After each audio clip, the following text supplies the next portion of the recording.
It's really interesting to understand the biology of what happens when a plateau is occurring. I think that traditionally we have a lot of blame and shame. Why am I in a plateau? Well, obviously I need to work harder. I need to do more exercise or be a little bit more rigid or strict with my diet. But we really need to understand the science of weight, and that's what we're really here to help support people on.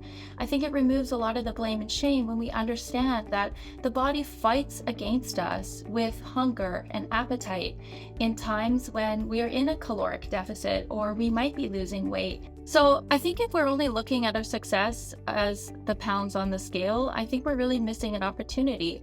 I think that there's many ways that we can define success. And sure, a plateau might happen if you don't see pounds lost, but if you can gauge your success by feeling better, getting better sleep, having a more positive relationship with food and your body, those are things that can really be helpful in propelling you forward and keeping you motivated to stay on track with those healthy habits and behaviors that we know are so difficult for us to change.